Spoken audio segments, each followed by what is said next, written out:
ఈ యొక్క సమయంలో దేవుని సేవకుల అభిషక్తులైనటువంటి మనకి గౌరవ అధ్యక్షులైనటువంటి డాక్టర్ ఏలే గారు వచ్చి వాక్యాన్ని అందించబోచుండగా మనమందరం కూడా శ్రద్ధతో వినయముగా వాక్యాన్ని విందాం.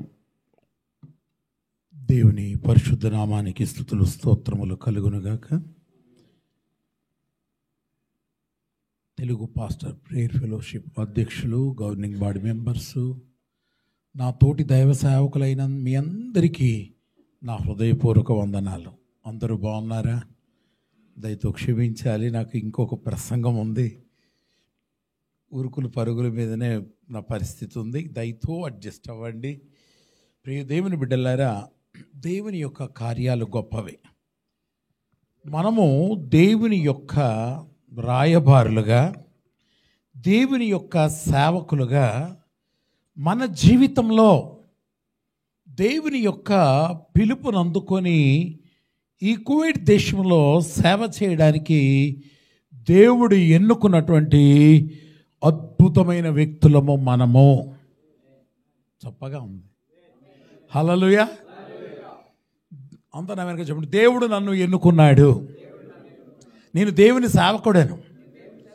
కాబట్టి దేవుని సేవకులు ఎలా మన జీవితాల్లో మన పిలుపు యొక్క రహస్యం ఏంటో, ఒక్కొక్కరిని దేవుడు ఒక్కొక్క స్థితిలో పిలిచి తన యొక్క పనిని అప్పచెప్తూ ఉంటాడు. దేవుడు పనిని అప్పచెప్పినప్పుడు ఆ పనిని మనము నిర్వర్తించు వారంగా ఉండాలి. ఈ దినమున గొప్ప దైవ సేవకులు గిద్యోనయ్య గారి గురించి కొద్దిగా తెలుసుకుందాం. సమయం లేదు కనుక నాకు లేదు, మీకుంది. దేవునికి స్తోత్రం. ప్రియ దేవుని బిడ్డలారా, గిద్యోను నిజంగా ఎంత గొప్ప సేవకుడు అంటే మీరు తర్వాత ధ్యానించుకున్నట్లయితే చాలా విషయాలు తెలుస్తాయి.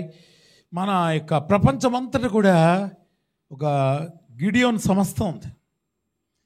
ఈ గిద్యోను సంస్థ వారు ఏం చేస్తున్నారు? ప్రతి స్కూల్లో, ప్రతి స్టూడెంట్కు, ప్రతి హాస్పిటల్లో మొత్తం బైబిల్ డిస్ట్రిబ్యూట్ చేసి ప్రతి యొక్క స్థలములో బైబిల్స్ ఉంచుతూ ఉన్నారు. ఆయన పేరును పెట్టి గిద్యోను బైబిల్స్ అని చెప్పేసేసి అందులో రకరకాలవి కూడా ప్రింట్ చేస్తూ కొత్త నిబంధనను పంచుతున్నారు. ప్రతి చోట సువార్త ప్రకటింపబడాలి. ఎందుకు ఆయనను సెలెక్ట్ చేసుకున్నారు? ఆయన యొక్క జీవిత విధానము సేవకులమైన మనకు ఎలా మనకి ఇన్స్పైర్ అవుతుంది అనేది మనం గమనించుకుంటే ఆయన యొక్క అద్భుతమైనటువంటి పిలుపే అద్భుతమే. దేవుని యొక్క పిలుపును బట్టి ప్రతి ఒక్కరము ఆయన అప్పచెప్పిన పనిని చేయడానికి మనము సంసిద్ధులమయ్యుందుము గాక. దేవుని యొక్క పిలుపులో ఒకసారి మనం గమనించినట్లయితే న్యాయాధిపతులు 6వ అధ్యాయంలోకి వెళ్తే ఎలాంటి పరిస్థితుల్లో దేవుడు అతన్ని పిలిచాడు. ప్రతికూల పరిస్థితులు ఎలా ఉందంటే, దేవుని ప్రజలైన ఇశ్రాయేలీయులకు జీవన సంబంధమైనది ఏదీ లేక భయంకరమైన పరిస్థితుల్లో 2వ వచనంలో, 6వ అధ్యాయం 2వ వచనంలో వీళ్ళందరూ కొండలలోను, నా వాగులలో, గుహలలోను, దుర్గములోను తమకు సిద్ధపరచుకొని వారు భయపడుతూ ఉన్నారు. 4వ వచనానికి వస్తే వాళ్ళకు జీవన సంబంధమైనది ఏది లేక ఒక గొర్రెను కానీ, ఎద్దును కానీ, గాడిదను కానీ, జీవన సాధనమైన మరి దేనిని కానీ ఇశ్రాయేలుకు ఉండనియ్యలేదు. వాళ్ళు వచ్చింది ఎందుకంటే 6వ వచనము అందరం కలిసి చదువుదాం. 1 2 3 4 దేశము పాడు చేయుటకు వారు దానిలోనికి వచ్చిరి. సేవకులమైన మనము గుర్తుపట్టాల్సినటువంటి గొప్ప మాట ఏంటంటే, దేశమును పాడు చేయడానికి, దేవుని యొక్క సేవను పాడు చేయడానికి దుష్టుడైనటువంటి అపవాది ప్రణాళిక కలిగి ఉండి పాడు చేయాలనే ఉద్దేశం తలంపులతోనే వాడు ప్రయత్నిస్తూ ఉంటాడు. దీనిని ఎదుర్కోవలసినటువంటి సత్తా, దీనిని ఎదుర్కోవలసినటువంటి భారము, దీన్ని ఎదుర్కోవలసిన బాధ్యత సేవకులమైన నా మీద ఉన్నది. చెప్పండి అందరు. మరి నేను నా జీవితంలో దేశమును పాడు చేసే పరిస్థితుల్లో సువార్త జరగకుండా ఆటంకపరిచే పరిస్థితుల్లో, అనేక చీకటి ప్రాంతాల్లో మనము వెలుగును ప్రచురించే దైవ సేవకులుగా మన యొక్క జీవితంలో పాడైపోతున్న దానిని మనము ఎదుర్కొని దాన్ని బాగు చేసి దేవుని వెలుగుతో నింపవలసినటువంటి స్థితి దైవ సేవకులమైన మనకున్నది.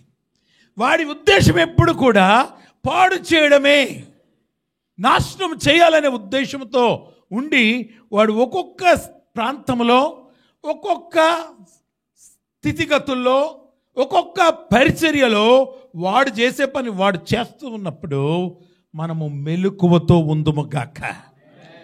ఎలాంటి పరిస్థితి అంటే ప్రియ దేవుని బిడ్డలారా, పాడైపోతున్నటువంటి పరిస్థితుల్లో ఆ యొక్క కింది వచనంలో ఏముందంటే, ఇశ్రాయేలీయులు మిద్యానీయుల వల్ల మిక్కిలి హీనదశకు వచ్చినప్పుడు వారు యెహోవాకు మొర్రపెట్టిరి. ఈ కువైట్ దేశంలో దేవుడు నమ్మి ఎవరి చేతిలో పెట్టాడు? మన చేతిలో పెట్టాడు. మన అన్న దగ్గర వ్యక్తిగతంగా చెప్పండి, నా చేతిలో పెట్టాడు. నా చేతిలో పెట్టినటువంటి ఈ భారాన్ని నేను ఏ రీతిగా ప్రభువును సంతోషపెట్టే రీతిగా, నేను ఈ ప్రాంతాన్ని ప్రభువుకు బహుకరించే రీతిగా మనమందరం ఉందుము గాక. దానికి కావలసినటువంటి అసలైనటువంటి సిసలైనటువంటి రహస్యం ఏంటంటే, దేవునికి మొర్రపెట్టి మనము బలపడుతూ అనేక పాడు చేస్తున్న వారిని జయించి మన ప్రజల పక్షముగా నిలబడి మనము ప్రభు కొరకు ఉండాలి. బండ సందులో నిలబడే వ్యక్తులుగా, ఆటంకపరుస్తున్నటువంటి వారికి ఎదురు తన్నే రీతిగా ఆత్మ బలము కలిగిన వారమై, ఆత్మశక్తి కలిగిన వారమై, ఆత్మలో మెలకువ కలిగి సేవకులమైన మనము రోషము కలిగిన వారముగా ప్రభు కొరకు ఉండాలి. అది ప్రార్థన వల్ల మాత్రమే సాధ్యమవుతుంది. ప్రార్థన జీవితము ఎంత బలముగా ఉంటుంటుందో అంత బలమైన కార్యాలు ప్రభు కొరకు సేవకులమైన మనము చేయగలము. ప్రియ దేవుని బిడ్డలారా, పరిస్థితులు ఎంత దారుణంగా ఉంటే ఎవరు కనపడుతున్నారు? అక్కడ గిద్యోను గారు కనపడుతున్నారు. గిద్యోను గారు ఏం చేస్తున్నారట? ఒకసారి మనం చూసినట్లయితే గిద్యోను గారు 11వ వచనంలో చూస్తే అక్కడ ఏం కనపడుతుంది అంటే, యోవాషు కుమారుని గిద్యోను మిద్యానీయులకు మరుగయ్యుండునట్లు గానుగ చాటున గోధుమలను దుళ్ళగొట్టుచుండగా. అంతా చదవడానికి టైం లేక నేను కట్ చేస్తున్నాను. ఆయన చేస్తున్న పని ఏంటి? చాటున 91వ కీర్తన 1వ వచనం ఏంటండి? మహోన్నతుని చాటున నివసించువాడే సర్వశక్తి నీడను విశ్రమించువాడు.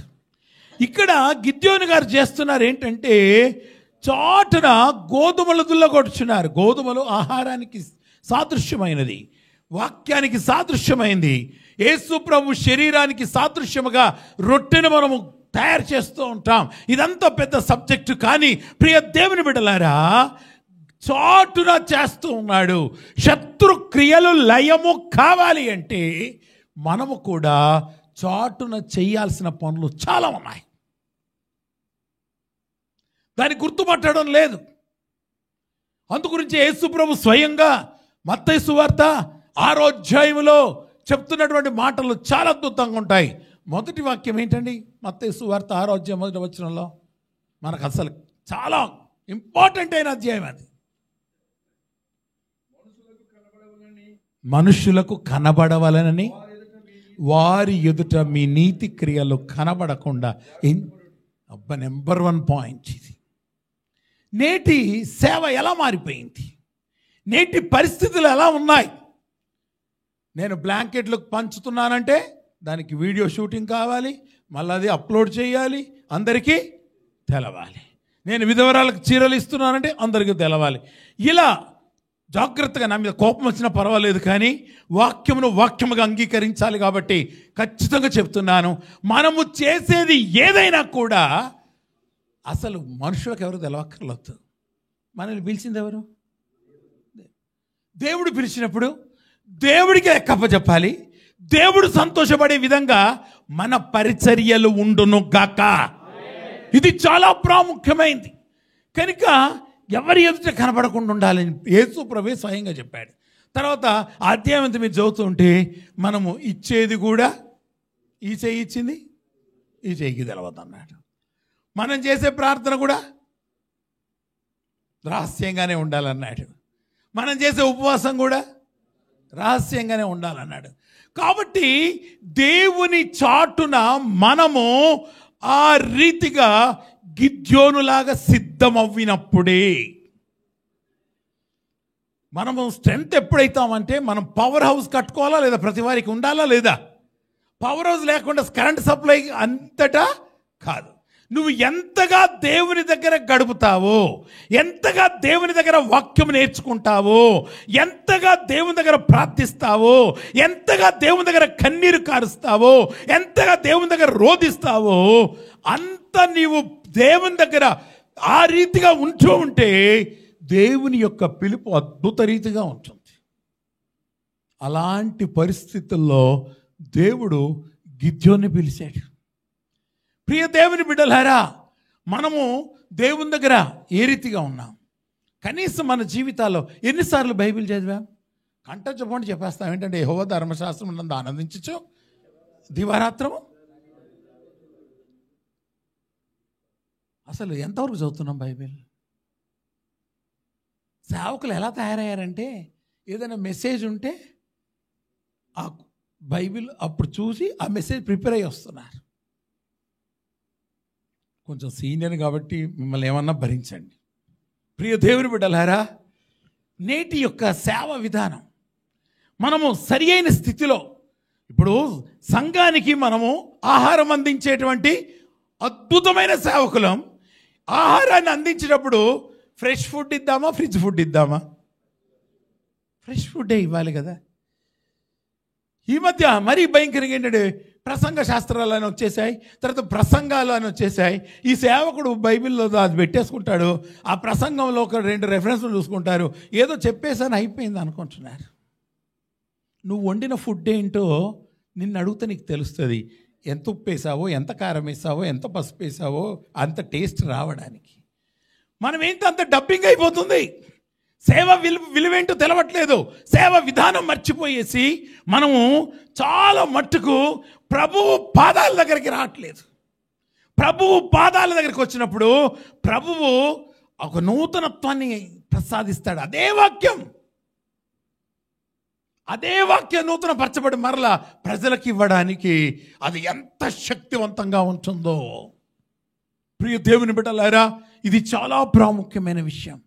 సేవకులుగా మన జీవితాల్లో దేవుని వాక్యాన్ని పంచిపెట్టడానికి, దేవుని వాక్యాన్ని ప్రజల్లోకి తీసుకుని వెళ్ళడానికి, దేవుని యొక్క కార్యాలు చేయడానికి దేవుడు నిన్ను నన్ను ఎన్నుకున్నాడు కనుక మనము ప్రభువు కొరకు పని చేయాలంటే ముందు ఇంట్లో ప్రిపేర్ బాగా కావాలి. రహస్యంగా గోధుమలను దుళ్ళగొట్టుకోవాలి, ప్రభు దగ్గర కనిపెట్టాలి, వాటిని జాగ్రత్త పెట్టాలి. వాటిని ఏం చేయాలో, ఎలా చేయాలో ప్రభువు నడిపించే విధానంలో మనమందరము నడుచుదుము గాక.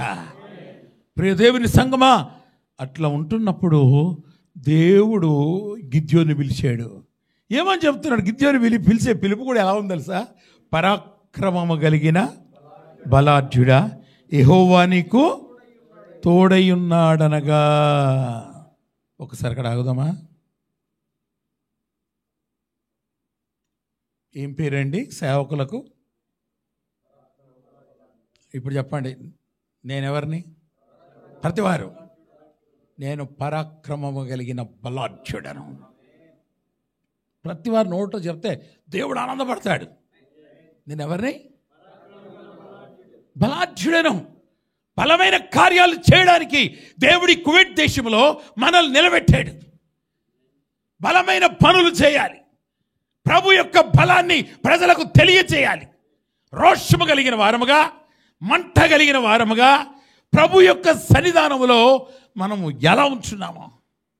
పరాక్రమం కలిగిన బలాఢ్యుడా, యెహోవా నీకు తోడై ఉన్నాడంటే మనమైతే కాలర్లు ఎగరేస్తాం. అవునా? నేను ఎవరిని? దేవుని పిలుపు నాకు వచ్చింది, నేను పరాక్రమ కలిగినటువంటి వ్యక్తిని అంటాం. కానీ ఆ పరాక్రమం యొక్క శక్తిని ఏం చేయాలి? లాగాలా లేదా? తీసుకోవాలి. హల్లెలూయా. ప్రియ దేవుని బిడ్డలారా, ఎందుకంటే తిమోతి భక్తులు అంట, పైకి భక్తి గల వారెవలేవండి, దాని శక్తిని ఆశ్రయించిన వారిగా ఉంటున్నారు అని చెప్పిన రీతిగా పరాక్రమవంతులుగా బలాఢ్యులుగా మనము ప్రభువులో బలముగా ఉండాలి. నెహెమ్యా గ్రంథంలో ఏమంటాడు? యెహోవా యందు మీరు ఆనందించడం వలన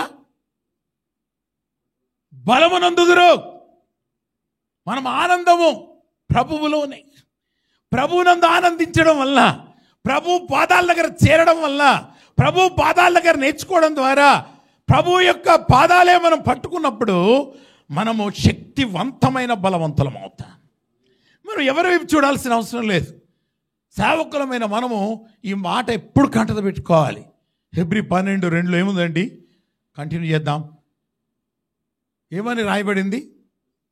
విశ్వాసమునకు కర్తయు దానిని కొనసాగించువాడునైనా యేసు వైపు చూచుచు మన ఎదుట ఉంచబడిన అందేములో ఓపికతో పరిగెత్తేటోడే సేవకుడు. హల్లెలూయా. ప్రియ దేవుని బిడ్డలారా, యేసును మాత్రమే చూడాలి. యేసు వైపు తప్ప అటు ఇటు మనం చూసినట్లయితే మన పరిస్థితులు దారుణమైపోతాయి. మనము వారి వైపు చూద్దామా, వీరి వైపు చూద్దామా, అక్కడ సహాయం వస్తుందా, ఇక్కడ సహాయం వస్తుందా, ఇక్కడ పేరు వస్తుందా, ఇక్కడ ఘనత వస్తుందా, ఇలా చేద్దామా, అలా చేద్దామా, ఇలాంటి ఆలోచనలన్నీ మనలో నుంచి దూరం అవునుగాక. కేవలం యేసు వైపే చూడాలి, యేసుతో మాట్లాడాలి, యేసు ప్రభు బోధించే బోధను అనుసరించాలి. యేసు ప్రభువుని మీద దృష్టి ఉంచి నీ ఆలోచన చెప్పి నువ్వు నడవలసిన మార్గాన్ని బోధించి నిన్ను నిలబెట్టుకుంటాడు. మనం బలహీనులం కాదు, ఏమీ లేని వారమైండియో సమస్తమును కలిగిన రోషము కలిగిన సేవకులము. మన చివరి శ్వాస వదిలే వరకు కూడా ఆ మంట మనలో తగ్గిపోకూడదు. ఈ గిద్యోనుతో ప్రభు పిలుపు చెప్తున్నాడు, పరాక్రమ గల బలాఢ్యుడా, యెహోవా నీకు తోడై ఉన్నాడు అంటే గిద్యోను వెంటనే అంటాడు, చిత్తము నా ఇల్లవాడా. యెహోవా మాకు తోడై ఉంటే ఇదంతయో ఎలా సంభవించింది? క్వశ్చన్. ప్రియ దేవుని బిడ్డలారా, దానికి ఆన్సర్ మనము ఆ యొక్క మొదటి వచనంలో ఉంది, తర్వాత చూసుకుందాం. ఈ రీతిగా దేవుడు వచ్చి గిద్యోనును పిలిచాడు, పిలిచి ఆయన్ని బలపరిచి ప్రియ దేవుని బిడ్డలారా 14వ వచనం అంటాడు, యెహోవా అతని తట్టు తిరిగి బలము తెచ్చుకొని వెళ్ళి మిద్యానీయుల చేతిలో ఉండి ఇశ్రాయేలును రక్షింపుము, నిన్ను పంపిన వాడను నేనే. రక్షించు, నీకు పనప్ప చెప్తున్నాను, నా పిలుపుకు లోబడు, నా చిత్తాన్ని చేయి. ప్రభా, నేను ఏ పాటివాడిని? మనిషి గోత్రంలో గోత్రం ఏ పాటిది? నేనెంతటి వాడను? నేను ఎలా చేస్తాను అంటే దేవుడు ఎలా బలపరుస్తున్నాడు తెలుసా అండి? దేవుని యొక్క బలమైనటువంటి మాటలు ఎలా ఉంటాయో తెలుసా? నేను కనిష్ఠుడను అని చెప్తూ ఉంటే దేవుడు అంటున్నాడు, నేను నీకు తోడయుందును గనుక ఒకే మనుషుని హతము చేయనట్లుగా నీవు మిద్యానీయులను హతం చేస్తావని చెప్పి బలపరుస్తున్నాడు. బలపరచబడినప్పుడు ప్రియ దేవుని బిడ్డలారా, బలపరచబడినప్పుడు ఆ బలాన్ని మనము తెచ్చుకోవాలా లేదా? ఏమో ప్రభువా, చూస్తేమో భయంకరంగా ఉంది. పరిస్థితి ఎట్లా ఉందంటే వాళ్ళ యొక్క పరిస్థితి ఒకసారి మనము గమనించినట్లయితే వాళ్ళు ఎట్లాంటి వారుగా ఉన్నారు అనే విషయాన్ని మనము గమనిస్తే 5వ వచనంలో వారును వారి ఒంటెలను లెక్క లేనివై ఉన్నాయంటే. ప్రియ దేవుని బిడ్డలారా, ఇంకా 3వ వచనంలో వారి యొక్క పశువులు గుడారములు తీసుకుని మిడతల దండంతా విస్తారంగా వారి మీదకి వచ్చారు. ఇలా మిడతల దండులాగా ఇసుక రేణువుల వాలై వారి పరిస్థితి అంతా శత్రువులు ఉంటే దేవుడు చెప్తున్నాడు, ఒకే మనిషిని హతం చేయనట్లుగా నువ్వు చేస్తావు, నేను నీకు తోడై ఉన్నాను. దేవుని తోడు నీకు నాకు కావాలి. దేవుని తోడు లేకుండా మనం ఏమీ చేయలేం. ప్రభువా నీ తోడు కావాలని మనం అడుక్కోవాలి. ఎబ్బేజు ప్రార్థించిన 4 టాపికుల్లో నీ చెయ్యి నాకు తోడుగా దయచేయని అడిగాడు. దేవుని యొక్క తోడు ఉంటే ఏమైనా చేయగలుగుతా. నీ ప్రక్కన 1000 మంది పడిన, నీ కుడి ప్రక్కన 10,000 మంది కూలను, అపాయముని ఎదుగు రాదన్న వాక్యమును చేతబట్టుకొని రోషము కలిగి ప్రభువు కొరకు పని చేసేటువంటి గిద్యోను లాంటి సేవకులుగా మనము తయారవుదుము గాక. ప్రభు బలపరిచాడు. నేను నీకు తోడై ఉంటాను, నువ్వు ముందుకు వెళ్ళాలంటే అయితే నాకు సూచన కావాలన్నాడు. ఆ సూచన ప్రకారంగా నేను అన్ని సిద్ధపరిచి వచ్చే వరకు ఇక్కడే ఉండమన్నారు. అక్కడే ఉన్నారు. తీసుకొచ్చి గబగబా అక్కడ అప్పగించినప్పుడు ప్రియ దేవుని బిడ్డలారా, ఆ యొక్క అర్పణ ఏం చేశారు? ఆ యొక్క రాతి మీద 20వ వచనంలో దేవుని దూత ఆ మాంసమును పొంగని భక్షణలు పట్టుకొని రాతి మీద పెట్టి నీళ్లు పోయమని అతనితో చెప్పారు. అతడు అలాగు చేయగా యెహోవా దూత తన చేతనున్న కర్రను చాపి దాని కొనతో ఆ మాంసమున పొంగని భక్షములను ముట్టినప్పుడు అగ్ని ఆ రాతిలో నుండి వెడలి ఆ మాంసమును పొంగని భక్షములను కాల్చివేసిన. అంతటా యెహోవా దూత అదృశ్యమాయెను. ప్రియదేవుని బిడ్డలారా, ఏంటి ఆ మాంసం మీద పొంగని భక్షముల మీద ఆ రాయి మీద పెట్టి ఏమేమన్నాడు? నీళ్ళు వేస్తే కాలుతుందా?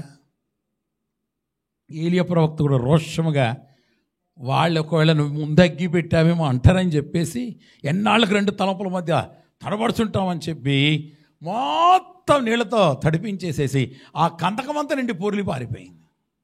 దేవుని శక్తి ముందు మానవుడిది ఎందుకు పనికిరాదు? నిజంగా మన దేవుడు సర్వశక్తి మంతుడు. అలాంటి సర్వశక్తుడి యొక్క సేవ చేయడానికి అసలు మనమే పాటివాడం. మనం ఎంతటి వారం? దేవుడు మనల్ని ఎన్నుకున్నాడో ఎప్పటికప్పుడు జ్ఞాపకం చేసుకోవాలి. ఆయన పాదాల యొద్ద చేరి కన్నీళ్లతో అభిషేకిస్తూ, ప్రభువా నువ్వు నన్ను నమ్ముకున్నావు, నేను నమ్మకాన్ని నేను వమ్ము చేయకుండా పని చేయలాగిన నన్ను బలపరచుకో, నన్ను వాడుకో, నన్ను స్థిరపరచు, నాలో ఇంకా మంట పుట్టించు, నాలో ఇంకా గొప్ప నీ మహిమను వెదజల్లే శక్తి ఇవ్వని ప్రభువుని అడుక్కోవాలి. ప్రియదేవుని బిడ్డలా నీళ్లు వేశారు. ఆ యొక్క దూతట కర్రతో ఏం చేశారు? వాటిని ముట్టినప్పుడు అగ్ని ఎక్కడికి వచ్చింది? రాతిలో వచ్చింది. ఆ రాయి ఎవరు? యేసే. ఆ బండ క్రీస్తే. క్రీస్తులో ఉన్న అగ్ని మనలోనికి వచ్చును గాక. మనం చేసే పరిచర్య అంతా అగ్ని పరిచర్య మాత్రమే. అగ్ని ద్వారా సమస్తం ప్రత్యక్షపరచబడుతూ ఉంటుంది. ఆ అగ్ని పొదలో నుంచి ఎవరిలోకి వచ్చింది?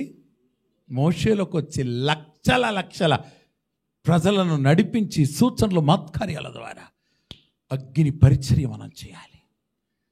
మనము కాలుతూ ఉండాలి, మండుతూ ఉండాలి.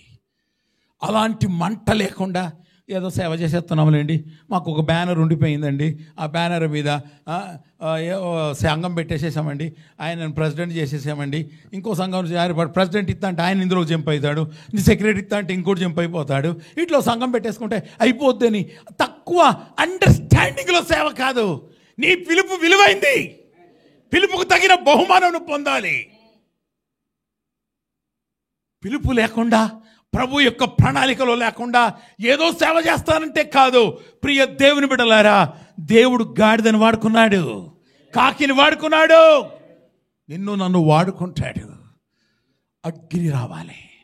ఆ అగ్ని గిద్యోనులోకి వచ్చిందండి. ఆ మంట గిద్యోనులోకి వచ్చింది. వెంటనే అక్కడ బలిపీఠం కట్టేసి యెహోవా సమాధానకర్త అని పెట్టాడు.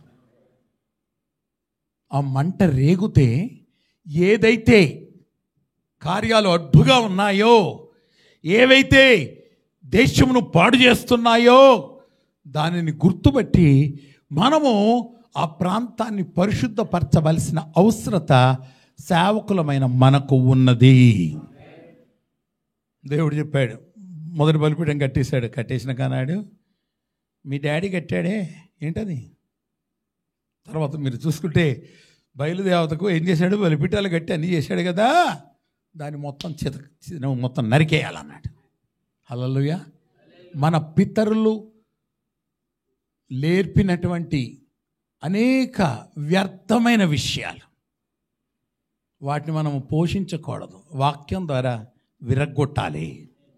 సేవకులమైన మనము ఎట్లంటే గొడ్డలి వంటి వారముగా, యుద్ధాయుధం వంటి వారుగా మనము యవనులను విరగ్గొట్టాలి, తండ్రులను విరగ్గొట్టాలి, గుర్రములను విరగ్గొట్టాలి. ఇర్మియాలో చెప్పాడే 50లో అన్నిటిని విరగ్గొట్టి పరిచర్యలో ముందుకు సాగుదుము గాక. విరగ్గొట్టకపోతే పని జరగదు. వాక్యం చూపించాలన్నది కానీ టైం అయిపోయింది నాకు, ఇప్పటికే మెసేజ్ టైం అక్కడది. ప్రియ దేవుని బిడ్డలారా, విరగ్గొట్టి పరిచర్య చేయడం నేర్చుకోవాలి. మనం ప్రాంతంలో సేవ ప్రారంభించామంటే ఆ ప్రాంతంలో ఉన్న వ్యతిరేక శక్తులన్నిటినీ ఏం చేయాలి? విరగ్గొట్టి బంధించి పాతాళంలో త్రొక్కాలి. ప్రియ దేవుని బిడ్డలారా, దేవుని యొక్క కార్యాలు చాలా గొప్పవి. ఎందుకంటే ప్రాంతీయ దురాత్మలు వేరే ఉంటాయి, ఆ ప్రాంతాన్ని ఏలుబడి చేస్తున్న పరిస్థితులు వేరే ఉంటాయి, ఈ యొక్క చీకటి పనులు చేసేటువంటి వేరే ఉంటాయి. వాటన్నిటిని మనము చోటున ప్రభు యొక్క సన్నిధిలో విరగ్గొట్టి బయటికి వెళ్తే విడుదల కలుగుతుంది. లేకపోతే అవి మన మీద ప్రభుత్వం చేసి ఏలుబడి చేసి మన సేవ, మన పిలుపు అంత పాడైపోతుంది. మనం వెళ్తున్నామంటే మనం కదులుతున్న మందసాలు, మనం వెళ్తూ ఉంటే విజయమే తప్ప అపజయము ఉండకూడదు. కాబట్టి ప్రార్థనా శక్తి లేకుండా ఏదో చేసేస్తున్నానంటే కాదు, ప్రభువుకు నువ్వు లెక్కప్ప చెప్పే రీతిగా నీ పరిచర్య ఉండునుగాక. ప్రియ దేవుని బిడ్డలారా, దేవుడు చెప్పాడు, ఆయన ఏం చేశాడంటే మొత్తం స్మాష్ చేసి పడేశాడు. ఆయన ఒక్కడేగాక తనతో కొంతమందిని తీసుకున్నాడు. కనుక మనం కొన్ని సందర్భాల్లో ముఖ్యులైన అటువంటి వారు, ప్రార్థనా పరులను, రోషము కలిగిన వారిని, పరిశుద్ధులను, వారిని మనం కలిసి ప్రార్థన చేసి ఆత్మ బలమును పెంచుకుందుముగాక. ఎందుకంటే ప్రభు నేర్పిన ప్రార్థనలో ఏమంటాడు? పరలోకమందున మా తండ్రి, నీ రాజ్యము నీ రాజ్యం వచ్చునుగాక, నీ చిత్తము నెరవేర్చబడునుగాక. తర్వాత నీ నామం పరిశుద్ధపరచబడునుగాక. అంటే ఆయన నామ పరిశుద్ధత లేదా? ఆ పదాలు ఎలా వల్లిస్తున్నామో, నీ బలం అధికమగునుగాక, నీ ఆత్మశక్తి అధికమగునుగాక. ఈ రీతిగా ప్రభు యొక్క ఆయుధాలను మనం ఉత్పత్తి చేసే కేంద్రముగా ఉందుముగాక. ఎప్పుడైతే సేవకుడు అలా దేవుని బలాన్ని, దేవుని ప్రభావాన్ని, దేవుని ఖ్యాతిని, దేవుని ఘనతను, దేవుని యొక్క పరిశుద్ధతను మనము బయటకు తేవాలి. నేను ఒకసారి చాలా బాధపడుతున్నాను. ఈ నల్ల డ్రెస్సులు వేసుకున్న వాళ్ళు ఆ రాత్రంతా కూర్చొని ఆ పేరు వల్లించి ఆ సాతాను శక్తి రిలీజ్ చేస్తుంటే, రోషము కలిగినటువంటి సేవకులమైన మనము దేవుని శక్తిని రిలీజ్ చేయకూడదా? ఎంతవరకు మనం ప్రభు దగ్గర మోకరించి దేవుని శక్తిని బయటకు తెస్తున్నాం? దేవుని శక్తిని ఉత్పత్తి చేయడానికి దేవుడు నిన్ను నన్ను నమ్ముకున్నాడు. మనం తినేసేదో పండుకోవడానికి కాదు. పగలున్నంత వరకు ఏం చేయాలి? మనము మత్తయి సువార్తలో పని చేయాలి. టైం అయిపోతుంది. ఎలా? ఇప్పుడు నాకు 59 అడుగు పెట్టేశాను. ప్రభువా, ఇంకా సమయం అయిపోతుంది, ఇంకా నన్ను ఎంత నమ్ముకున్నావో, నీ పరిచర్య చేయడానికి నాకు ఇంకా శక్తిని, ఓపిక లేకపోయినా ఇంకా బిల్బార్ ప్రాంతాలు ఉన్నాయి ప్రభువా, అలాంటి ప్రదేశాలకు వెళ్ళి ఒక్క ఆత్మను సంపాదించకపోతే నా బ్రతుకెందుకు ఈ బ్రతుకు? ప్రభువు చూసే పరిచర్య కావాలి, ప్రభువు ఇచ్చే పరిచర్య కావాలి, ప్రభువు నన్ను నమ్ముకున్న పరిచర్య చేయాలని ఒక మంట, తీవ్రత రెచ్చి కొట్టుకోవాలి. మనకు మనమే ప్రోత్సహించుకోవాలి. మనల్ని ప్రోత్సహించేవాడు ఎవడు ఉండడు. బైబిల్లో కూడా రాయబడింది, మనల్ని మనమే ప్రోత్సాహపరచుకోవాలి, మనల్ని మనమే బలపరచుకోవాలి, ప్రభు కొరకు కార్యాలు చేయడానికి ముందుకు వెళ్ళాలి. హల్లెలూయా. ఆ యొక్క బలిపీఠాన్ని అంతా మొత్తం స్మాష్ చేసి దాని మీదనే దేవుడు రెండో కోడెని అర్పించమంటే అర్పించేశాడు. హల్లెలూయా. అర్పించినప్పుడు దాని తర్వాత నెక్స్ట్ ఆ యొక్క 34వ వచనంలో అనుకుంటా, యెహోవా ఆత్మ గిద్యోనును ఆవేశించెను. ఆత్మ యొక్క ఆవరింపు మనకు ఎల్లప్పుడూ ఉండునుగాక. ఆత్మ లేకుండా కార్యాలు జరగవు. ఆత్మావేశం కావాలి, ఆత్మతో కప్పబడాలి. ప్రభువా నీ ఆత్మతో నింపు, ప్రభువా నీ ఆత్మ నన్ను ఆవరించునుగాక అని చెప్పి ఆత్మావేశులమైనప్పుడు ప్రభు దగ్గర బలాన్ని ఎలా తెంచుకుంటున్నాడు తెలుసా? సూచనల ద్వారా.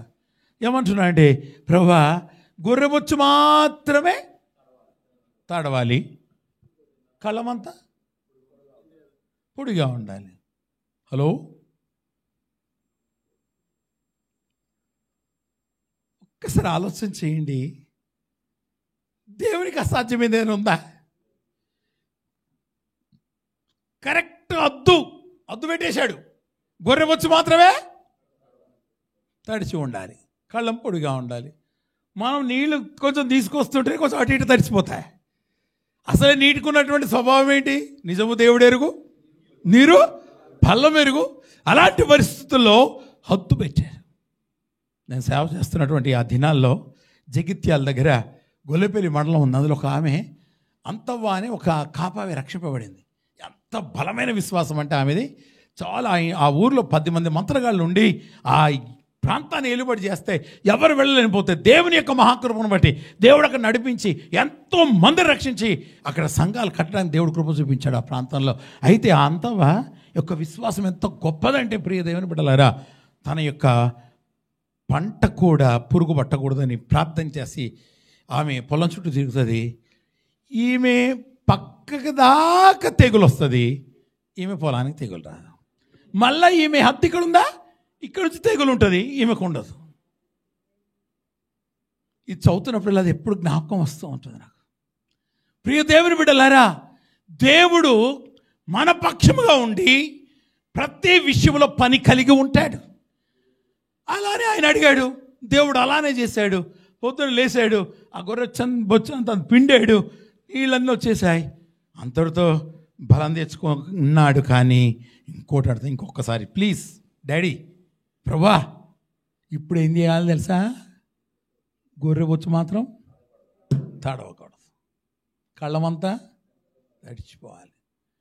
ఎందుకంటే శత్రువులు మిడతల దండుల వలె ఇసుక రేణువులలో ఉన్నాయి. అలాంటి వారిని జయించాలి అని నువ్వు నన్ను పిలిచావు. ఆ పిలుపుకు తగినట్టుగా నేను లోబడుతున్నాను. కానీ ఇది నువ్వు చేస్తే ఇంకా నేను బలమవుతాను, ఇంకా బలంగా ప్రభు నీలో ఉండి నీ సేవ చేస్తాను, నీ చిత్తాన్ని సంపూర్తి చేస్తాను అని అడిగాడు. దేవుని చిత్తమును మనము సంపూర్తి చేయుదుముగాక. దావీదు గురించి అన్నాడే, అతడు నా ఉద్దేశాలన్నిటినీ నెరవేరుస్తాడు, నా హృదయానుసారుడు. కాబట్టి మనమందరము కూడా దేవుని పిలుపును తుదముట్టించాలి. దేవుడు నీకు ఎన్ని ఆత్మలు ఇస్తే అన్ని ఆత్మల కాయడంలో, ఏ ప్రాంతంలో దేవుడిని నడిపిస్తే ఆ ప్రాంతంలో దేవుని పరిచర్య చేయడానికి ముందుకు సాగుదుము గక్క. ప్రియ దేవుని బిడ్డలారా, ఇక్కడ సేవ చేస్తున్నప్పుడు సులేబి అనే ఏరియా ఉంది. అక్కడంతా ఎక్కువ మేము మొదలుపెట్టింది గత 10లో అంత ముల్లాళ్ళు ఉంటారు. ఎంత డేంజర్ అంటే ఆ ఏరియా చెప్పాలి అంటే, లేడీస్ ఉన్నారంటే వాళ్ళు నైటీల మీద ఉంటేనే వాళ్ళకి సేఫ్, లేకపోతే చీర కట్టుకున్నారంటే ఇంటింటి పిల్లలు కూడా కార్లలో లాగేసి వాళ్ళను మానభంగం చేస్తూ ఉంటారు. చాలా భయంకర ఏరియా. ఆ ఏరియాలో పోతే రాళ్ళు విసురుతూ ఉంటారు. అలాంటి పరిస్థితుల్లో అక్కడ దేవుడు సేవ ప్రారంభించమన్నాడు. ప్రియ దేవుని కూడా అక్కడికి వెళ్ళినప్పుడు ఆ బ్రదర్ ఒక ఆయన ఉన్నారు. బ్రదర్ ఇక్కడ మొదలెడడం అంటే ధైర్యం చేయట్లేదు.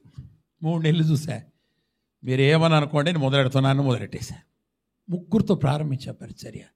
నిజంగా దాని అందరి గురించి చెప్పాలంటే ఇప్పుడు వివరించలేను. కానీ దేవుడు ఆ పరిచర్యను అలా ఆశీర్వదించాడు. దేవుని కార్యాలు చాలా గొప్పవి. అక్కడ చిన్న గది, ఇంతే చిన్న గదిలో 3 కూర్చున్నాం. దేవుడు ఆటోమేటిక్గా అక్కువైట్ వాళ్ళని ప్రేరేపించి ఇంకో రూమ్ పోయి తర్వాత వాళ్ళ వంటిలంతా ఇచ్చేసేసి చేసేటప్పటికి దాదాపు ఒక 3-4 లక్షలు ఖర్చు పెట్టాల్సి వచ్చింది. ప్రియ దేవుని బిడ్డలారా, అలా దాన్ని నిర్మించినప్పుడు అసలు పరిస్థితులు వ్యతిరేకంగా ఉండవు. వ్యతిరేకతల మధ్యనే దేవుడు మహిమ పొందుతాడు. నీకు ఎప్పుడైతే వ్యతిరేకతలు వస్తున్నాయో అప్పుడు దేవుని యొక్క పిలుపు నాకుందని గ్రహించు. నీకు అవమానాలు ఎదురవుతున్నాయా, దేవుని ప్రణాళిక నా మీద ఉందని గ్రహించు. అది చాలా ప్రాముఖ్యమైనది, విలువైనది. కాబట్టి బలపరుచుకోవాలి. ప్రభువులో మనం ముందుకు వెళ్ళాలి. ఆయన కార్యాలు దేవుడు ఎలా చెబితే అలా చేసుకుంటూ మనం వెళ్ళిపోతుంటే మనంగా చేసేది ఎవరు? దేవుడే. నువ్వు ఒక్క అడిగేయమంటాడు అంతే. నేను ఏమంటాడు? ఒక్క అడిగే కుమారుడా, నువ్వు నాకు కావాలి అంటాడు. ఆ ఒక్క అడిగేస్తే 100 అడుగులు ఆయన వేసి నేను నడిపిస్తాడు. నీ సేవను అభివృద్ధి పరుస్తాడు. నీ యొక్క నువ్వు వేసుకున్న ప్రణాళిక వేరు, కానీ దేవుడి ప్రణాళికలో ఉంటే అది ఇంకా అద్భుతంగా ఉంటుంది. ప్రియ దేవుని బిడ్డలారా, బలపడినాక అప్పుడు దేవుడు అన్నాడు, ఇప్పుడు దేవుడు టెస్ట్ చేసిండు కదా, దేవుడు ఇప్పుడు నిన్ను టెస్ట్ చేస్తా అన్నాడు. హల్లెలూయా. రండి ఇదంటే వచ్చేసారు. 32,000 మంది వచ్చారు. 32,000 మంది వస్తే దేవుడు అన్నాడు, వీళ్ళందరూ ఎక్కువ గిద్యోనా, వీళ్ళంతా ఎక్కువ గిద్యోనా. ఎందుకంటే వాళ్ళ శత్రువులు ఎలా ఉన్నారంటే, ఒకసారి 12వ వచనం చూడండి, 7:12లో మిద్యానీలో అమాలేకులు తూర్పు వారిను లెక్కకు మిడతల వలె ఆ మైదానంలో పరండి ఉండిరి. వారి ఒంటిలో సముద్ర తీరమందున ఇసుక రేణుల వలె లెక్కలేనివై ఉన్నాయి. దేవుడు అంటాడు, ఇది ఎక్కువ వీళ్ళు ఇంతమంది కనుక ఈ 32,000 మంది వద్దు. కాబట్టి ఎవడైతే భయపడి వణుకుతున్నాడో 7:3లో వాళ్ళందరూ కూడా త్వరపడి గిలాది కొండలకు వెళ్ళిపోమని చెప్పాడు. మొత్తం ఎంతమంది వెళ్ళిపోయారట? 22,000 మంది తిరిగి వెళ్ళిపోయారు. ఎంతమంది మిగిలారు? 10,000 మంది ఉన్నారు. ఏంటి వా శత్రువులు ఎంత ఉన్నారు? మిడతల దొడ్డుల వలె ఇసుక రేడుల వలె ఉన్నటువంటి వారికి ఈ 10,000 కూడా దేవుడు ఏమంటున్నాడు, ఎక్కువ నేను శోధిస్తాను అని చెప్పి దేవుడు ఒక టెస్ట్ పెట్టాడు. ఆ టెస్ట్లో మోకాళ్ళుని కురింగిపోకుండా నీళ్లు గతికిన వారు ఎంతమందినో పక్కకు పెట్టమంటే, ప్రియ దేవుని బిడ్డలారా 300 మంది వచ్చారు. కనమ వారందరినీ పంపించేశారు. హల్లెలూయా, హల్లెలూయా. దేవుని యొక్క శక్తి మనం అర్థం చేసుకోవాలి. ఆయన శూన్యంలో సమస్తము చేయగలిగిన దేవుడు గనక ఆయన యొక్క పనిలో మనము ముందుకు వెళ్తున్నప్పుడు ఆయన నడిపించే విధానంలో వెళ్ళాలి. ప్రవ్వా వాళ్ళు చూస్తూ అంటున్నారు, వీళ్ళు ఎక్కువ అని చెప్పి ఆఖరిని ఎంతమందిని పెట్టావు? 300 మందిని పెట్టావు. నేను ఎంతో సేవ చేయాలని నన్ను కువైట్కి రప్పించి నాకు 30 మంది నుంచి సేవ చేయి అంటున్నావు. ఈ 30 మందితో నేను చెయ్యను ప్రవ్వా, నాకు 300 మంది ఇస్తే నేను చేస్తా. నీ ఆలోచన ఎందుకు వచ్చింది? ఆ 30 మందిని 3,000గా చేయగలగాడు, లేకపోతే ఆ 30 మంది ప్రభువులో బలముగా ఉండగలరు. నేను మొట్టమొదటి కువైట్కి వచ్చినప్పుడు యునైటెడ్ తెలుగు చర్చిలో సెకండ్ సర్వీస్ జరుగుతుంది సండే. అక్కడ ఇద్దరు వ్యక్తులు వచ్చారు. ప్రసంగం జరుగుతుంది. అనుకోకుండా శామ్యుల్ బ్రదర్ అని ఒక ఆయన వచ్చాడు. వచ్చి ఏంటంటే పాస్టర్ గారు, వేల పెద్ద మీటింగ్లో చెప్పాల్సిన ప్రసంగం ఈ ఇద్దరికి చెప్తున్నారు అన్నాడు. నాయనా అది పొరపాటు. 1000 మంది ఉంటే ఒక ప్రసంగం, ఒక్కలుంటే ఒక ప్రసంగం కాదు. దేవుడు ఏది ఇస్తాడో అదే మాట్లాడాలి అని చెప్పి తర్వాత ఆయన నాతో పాటు తోడిసే జత పని వాడై సేవకుడు అయినాడు. ఇప్పుడు భారతదేశంలో వాడబడుతూ ఉన్నాడు. దేవునికి స్తోత్రం. ఇక్కడ కూడా చాలా వాడబడ్డాడు. ఎంత యాక్టివ్గా పనిచేసేవాడంటే సేవలో నిజంగా ట్రాన్స్పోర్ట్ చేసి నాతో ఉన్నటువంటి పాస్టర్లు అందరూ కూడా దాదాపుగా పాస్టర్లు అనుకోరు, వాళ్ళే ట్రాన్స్పోర్ట్ చేస్తారు, వాళ్ళే క్వైర్లో ఉంటా అన్ని పనులు చేస్తారు. ముఖ్యంగా నేను చెప్పేది ఏంటంటే సేవకుల ముందు బాత్రూంలు కడగడం నేర్చుకోవాలి. అంత తగ్గించుకొని నేను కూడా కడుగుతాను. ప్రియ దేవుని బిడ్డలారా, అలా మనం ఎప్పుడైతే దేవుని పనిలో ఉంటూ ఉంటామో దేవుడు హెచ్చించే విధానము అసలు మన ఊహలోనికి లేని రీతిగా దేవుడు తీసుకెళ్తాడు. అంతేగాని మనము గొప్ప చేయడం కానీ మనం నేనే గొప్ప అనుకోవడం కాదు. యేసయ్యే గొప్ప. కొంచెం గట్టి చెప్పండి, ఎవరు గొప్ప? నా యేసయ్యే గొప్ప. ఆయన హెచ్చవలసింది, నేను తగ్గవలసినది. ప్రియ దేవుని బిడ్డలారా, ఈ రీతిగా దేవుడు 300 మంది చాలంటున్నాడే. ప్రియ దేవుని బిడ్డలారా, ఆ 300 మందిని అలా పక్కకు పెట్టాక ఇంకా పని చేసేటోళ్ళని దేవుడు ఎలా ప్రిపేర్ చేస్తాడో తెలుసా? గిద్యోనుతో అన్నాడు, నువ్వు నీ శత్రువుల లోపలికి ఆ గుడారాల్లోకి వెళ్ళన్నాడు, ఆ శిబిరంలోకి వెళ్ళమన్నాడు. అమ్మ బాబు, ఎవరైనా వెళ్తారా? ఆ శత్రువుల గుడారాల్లోకి వెళ్తే, ఆ శిబిరాల్లోకి వెళ్తే వాళ్ళు ఏం చేస్తారు? నన్ను బతకనిస్తారా? మరి దేవుడు ఏమంటున్నాడు? వెళ్ళమంటున్నాడు.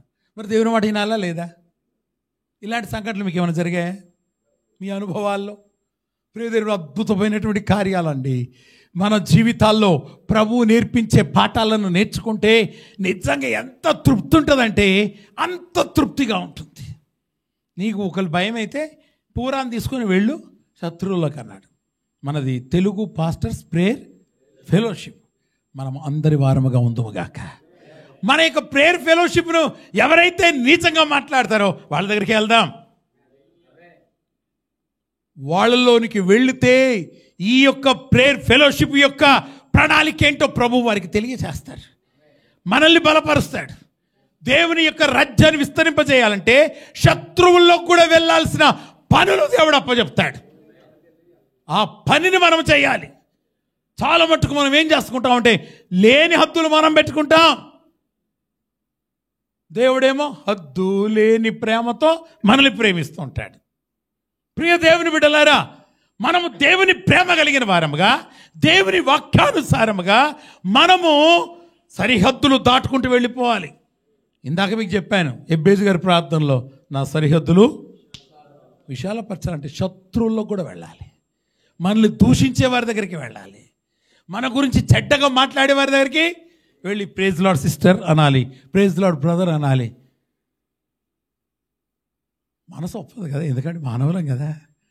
ఓ లోపలేమో కోపం ఉంటుంది, మంట ఉంటుంది. వాడు నన్ను ఇట్లా అన్నాడు అట్లా, అవన్నీ అలా ఆ మనిషి కనపడగానే జ్ఞాపకం వస్తాయి.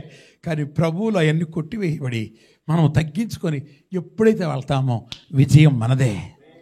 నేను వాళ్ళ ద్వారా బలపరుస్తానన్నాడు. ఎవరి ద్వారాట? శత్రువుల ద్వారా నువ్వు బలం తెచ్చుకుంటావు. వాళ్ళ వార్త వింటావు. విన్నాక నువ్వు బలం తెచ్చుకొని నా పూర్తి ప్రణాళిక నెరవేర్చి నా పక్షముగా నువ్వు నిలబడి కార్యం చేస్తావన్నాడు దేవుడు. నిజంగా చూడండి ఎంత అద్భుతమైన మాట. ప్రియ దేవుని బిడ్డలారా, దేవుడు అంటాడు 9వ వచనం 7:9, ఈ రాత్రి యెహోవా అతని చేతితో ఇట్లను, నీవు లేచి దండు మీదికి పొమ్ము, నీ చేతికి దాన్ని అప్పగించెదను. పోవుటకు నీకు భయమైనట్లు నీ పనివాడైన పూరాతకు కూడా దండులో దిగిపోమ్ము. వారు చెప్పుకొనుచున్న దానిని వినిన తర్వాత నీవు ఆ దండులోనికి దిగిపోవుటకు నీ చేతులు. మనం ఎప్పుడు వినడానికి ఏమి ఇష్టపడం. మనకి ఎప్పుడు ఏంటండి పాస్టర్ల లక్షణాల్లో ఎక్కువ ఏంటంటే చెప్పడమే, వినడము ఉండదు. వినడం వలన ఒక్కొక్క సేవకుల్లో నుంచి దేవుడు ఆత్మ ద్వారా పంచి ఇచ్చిన అనుభవాల్లో ఖచ్చితంగా ఒక పాయింట్ అయినా మనం నేర్చుకోగలుగుతాం. నేను పెద్ద సేవకుడిని, నేను అది అనుకోవడానికి నథింగ్. మన అందరం ఎందుకు పనికి రాని వారం, ఆయన ఒక్కడే హెచ్చవలసి ఉంది. దేవుడు నిన్ను నన్ను వాడుకుంటుంటే చంటి పిల్లల్లోంచి కూడా దేవుడు మాట్లాడుతూ ఉంటాడు. కనుక నువ్వు విన్న తర్వాత బలపరచబడతావు అని చెప్పాడు. అక్కడికి వెళ్ళినాక ఇద్దరు మాట్లాడుకుంటున్నారు. ఓడికట కల వచ్చిందట. ఏమొచ్చిందట? యవల రొట్టె. దేవునికి స్తోత్రం, హల్లెలూయా. ప్రియ దేవుని బిడ్డలు, ఒక 13వ వచనం నుంచి మీరు తర్వాత చూసుకోండి. యవల రొట్టె ఒకటి వచ్చేట దొర్లుకుంటూ మిద్యాని దాంట్లో దొర్లే ఒక గుడారమును దాన్ని పడగొట్టి తలకిందులు చేసినప్పుడు ఆ గుడారం పడిపోయిందని చెప్పాను. అందుకు మాని చెలికాడు. అది ఇశ్రాయేలు వాడిన యోవాషు కుమారుడు గిద్యోను ఖడ్గమే కానీ మరేమియో కాదు. దేవుడు మిద్యానీయులను ఈ దండంతటిని అతని చేతికి అప్పగింపబోచున్నాడని ఉత్తరం ఇచ్చాను. వాళ్ళు మాట్లాడుకుంటున్నారు. ఎవరు వింటున్నారు? గిద్యోనయ్య గారు వింటున్నారు. వినగానే గిద్యోను ఏం చేశాడు? 15వ వచనంలో గిద్యోను ఆ కల వివరం దాని తాత్పర్యం వినినప్పుడు అతడు యెహోవాకు నమస్కారం చేసి వచ్చి 300 మందిని 3 లక్షల సైన్యముగా బలమునిచ్చి నడిపించాడు. నీ సంఘం చిన్నదే అని బాధపడుతున్నావేమో. నీ సంఘము కొన్ని లక్షల సంఘము కంటే బలమైన సంఘము. చిన్న మంద భయపడకుండా స్థలం ఇచ్చాడు. లక్షల సంఘం చేయలేని కార్యం నీ 30 మంది ఉన్న నీ సంఘం చేస్తుంది. దేవుడు ఊరకే నిన్ను ఎన్నుకోలేదు. ఆయన అత్యుత్తమైన ప్రణాళిక నీ మీద ఉంది. ఆయన వాళ్ళు చెప్పిన కలభావం కూడా ఒక్కడే విన్న వెంటనే ఒక్క బలమైనటువంటి శక్తి గిద్యోనులో వచ్చింది. అంటే ఇప్పుడు చెప్పండి, శత్రువుల్లో కూడా మనం వెళ్తే మనం బలం తెచ్చుకుంటామా, కృంగిపోతామా? ప్రభువు చెప్పినట్టు చేయడం నేర్చుకోవాలి. మనకు కూడా కొన్నిసార్లు అనిపిస్తుంది, నా గురించి ఇంత బ్యాడ్గా మాట్లాడారు, మా భార్య పాస్టమ్మ గారి గురించి మాట్లాడారు, వాళ్ళ దగ్గరికి వెళ్ళలేను అంటే వాళ్ళ దగ్గరికే వెళ్ళుతేనే విజయాన్ని చూడగలుగుతా. ఎవరి లెక్క వాళ్ళకే ఉంటుంది. మనం కూడా సేవకులమైంది. ఒక్కొక్క సేవకులు విమర్శించాల్సిన అవసరం లేదు. ఎవరి జీవితం వారిదే. ఎవరి లెక్క అప్పచెప్పుకున్నది వారే నా నీడ ఆయనకు వస్తుందని ఆయనకు వస్తుందా? మనం చేయాల్సింది దేవుని పనిని చేయడానికి ఆలోచించాలి. వాళ్ళని వీళ్ళని విమర్శించుకుంటూ ఏదో సేవ చేసేస్తున్నాను అనే స్థితిలో మనం ఉంటే అస్సలు మనం చేయలేం. ఎప్పుడైతే దేవుడు అలా ఆయన బలపరిచాడో, శత్రులోకి వెళ్ళాడో, ఆ బలాన్ని బట్టి రండి అన్నాడు. ఆ ఉన్న 300 మందిని ఎన్ని గుంపులు చేశాడు? 300 గుంపులు చేశాడు. ప్రియ దేవుని బిడ్డలారా, యవల రొట్టె వాక్యం, ప్రతిదీ వాక్యం. సువార్త ప్రకటించాల్సింది. బూరలు పట్టుకున్నారు, వాళ్ళు యుద్ధానికి పోయేవాడు బూరలు పట్టుకున్నాడు. ఇంకేం పట్టుకున్నారు? దివిటీలు పట్టుకున్నారు, అది వాక్యమే. కుండలను పట్టుకున్నారు, ఆ కుండలో దివిటి పెడితే మనకు దారి కనపడతా ఉంటుంది. నీ వాక్యం నా పాదములకు ఎప్పుడు పగలగొట్టాలి అప్పుడు పగలగొట్టమన్నాడు. హల్లెలూయా. నీ పరిచర్య విధానం ఎప్పుడు బయటకు దేవాలో దేవుడు తీసుకొస్తాడు, నిన్ను విస్తృతంగా నిలబెడతాడు. నీ ద్వారా గొప్ప కార్యాలు చేసి అనేక సాతాను రాజ్యాలను కూల్చి ప్రభువు కొరకు స్వాధీనపరచడానికి దేవుడు నిన్ను నన్ను వాడుకుంటాడు. గిద్యోను ఆ రీతిగా నిలబడ్డాడు. నేను ఎలా చేస్తే మీరు అలా చేయండి. ఆయన చివరికి వెళ్ళిపోయాడు. వెళ్ళిపోయి ఆయన ఏం చేశాడో అదే చేయమన్నాడు. కాబట్టి ఆయన కుండ పగలగొట్టాడు, అందరూ పగలగొట్టారు. గొప్ప వెలుగు వచ్చేసింది, కొన్ని లక్షల మంది వచ్చిన రీతిగా.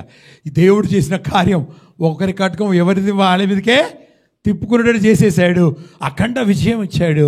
300 మందితో దేవుడు మిడతల దండుల వలె ఇసుక రేణువుల వాళ్ళ పరిస్థితి నుంచి దేవుడు విడుదలిచ్చి గిద్యోనును దేవుడు వాడుకొని దేవుడు తన ప్రజలకు విడుదల ఇప్పించేశాడు. సేవకులమైన మనము అనేకులకు విడుదల ఇవ్వడానికి దేవుడు ఎన్నుకున్నాడు.